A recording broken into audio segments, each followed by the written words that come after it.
November is National Adoption Month, and this Saturday, November 20th, is also National Adoption Day. We wanted to talk to an expert to shed some light on such an important topic. So please welcome the CEO of Three Rivers Adoption Council in Pittsburgh, Pennsylvania, Dr. Jackie Wilson. Welcome, Dr. Wilson. Dr. Wilson, we're giving you a hand clap How are you today? Fantastic. We are great. We are excited to talk to you. There's so much to talk about. But first, why did you decide to get involved with adoption services? I think my career really just kind of evolved over time.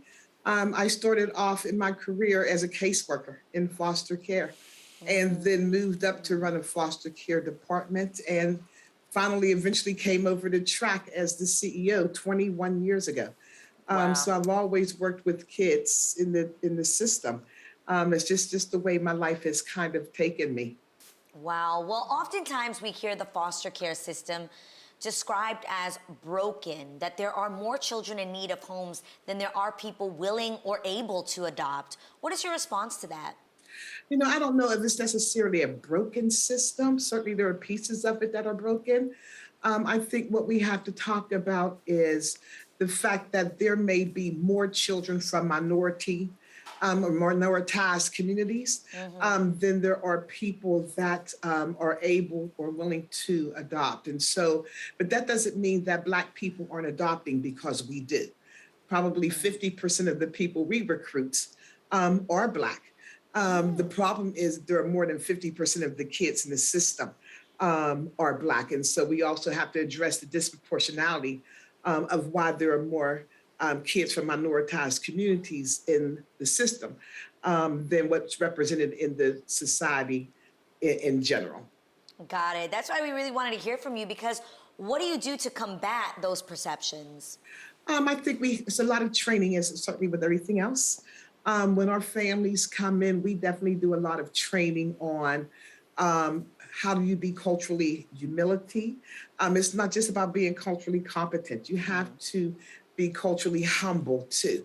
And so while we want you to understand other cultures, other people, whether or not it's from a Latina community or LGBTQIA community, we also need you to be culturally humble, which means I need you to look inside yourself and look at your own biases and look through things through the lens of what your bias tells you, so that you can then address what you have going on. Because certainly we know that people from one community don't abuse their children more than others. But just like other overrepresentation in other systems, we know that they're in the system more. And so what is that about what we are doing, and what lens are we looking through that causes that perception? Absolutely. Doctor, can you give us some reasons as to why you feel that some people should begin considering adoption? I think the question probably is, why not? You know, we have people that these kids need a family, and it's really almost just that simple. If we don't look at those children and how do we get those children out of the system, I always tell people we'll pay one way or the other. And so we'll either pay by helping a child change the trajectory of their life and be able to live a positive, successful life, or we're going to pay for them going into another system, the homeless population, the criminal justice system, the mental health system. Right now, children who are aging out of the system is one of the largest and the fastest growing population among trafficked people. Oh. And so if we either pay now or we pay later, the only thing I guarantee is that we have to pay. Oh my gosh. And so, you know, we all deserve the right to be able to have someone, you know, scream our name when we cross the graduation stage, or to teach us how to ride a bike. You know, our kids want to be able to sit around the dining room table on Thanksgiving, like I'm sure Lonnie will do, and say, so who made the macaroni and cheese? Yeah, you know, we right. all want to be able to have those experiences of hearing Uncle Tom's jokes for the 50th time. Our kids, family. that's all they want. They want a family. Memories. Yes, Normalcy absolutely. as well. Yes. So I have a personal question. Let's just say, because I have some friends that have been waiting to adopt a child, and they've been on the list for years, and they haven't heard any movement from their agency. So in this situation, like, what do you do so that you don't discourage those people that are, you know, looking at this as That an are option? waiting. Right. Is there something to do Yeah. besides just switching agencies? How do you get the process to go and to see that there's movement and you're being considered? You know, I think it depends on the type of agency, frankly. If they're at a private agency where they're looking for an infant, they're going to wait. If someone's looking for blonde hair, blue eyed, little white girl, they are going to wait because people keep their children now. You know, people keep their babies when they have them.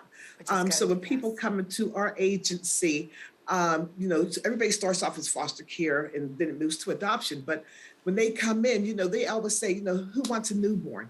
Everybody hand raises. Of That's great course. because for us, a newborn is 5 years old.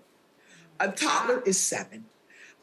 We Good. place 17 and 18-year-old children. Wow. That's incredible. And so you don't wait that same length of time. And so throughout the entire training process, we encourage people to move their needle on so that we can get the children that we know need homes. We have to find them families. And so we push our average age probably of adoptive children is dropped a little bit, but we're probably at about 7 or 8. We don't do a lot of infants because that's not what our goal is. We want to focus on the kids that the government has said are special needs, and that's kids over the age of 8, kids from minoritized communities, sibling groups. That's all considered special needs under the government wow. definition. So Dr. that's what we Wilson, focus on. it costs a lot because that's what it is, especially I believe when it comes to people of color adopting. It's a cost. It's so And it's expensive. expensive. Is it true? And if not, what are the other myths about adoption that stops people from adopting? Sure. That is a myth. When you're coming through the child welfare system, there is little cost. So again, a private agency might charge you $40,000, $50,000, $60,000. I'm yeah. not knocking them. I don't knock those agencies. You do what you do. But if you go through the child welfare system, you get your FBI clearance, your state police clearance, your child abuse clearance, get a physical.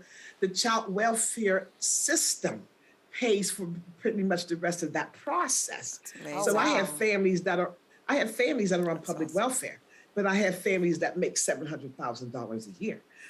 They are all just families, and they're good people that have stepped up Yeah. for our children. And the idea of needing another bedroom and all of those kinds of things, is there anything Yeah. that we can clarify there?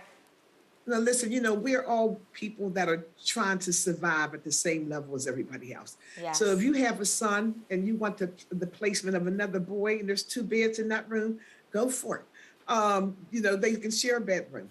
Okay. Those things are normal because that's Yeah. what normal families do. So Everybody many doesn't people have don't 4 know that, and bedrooms. they believe they have to provide Right. something different. Right. So, Yeah. they think they don't Right. qualify for adoption. Dr. Wilson, thank you so much for being with us here today to honor National Adoption Month and sharing such important information. Yes.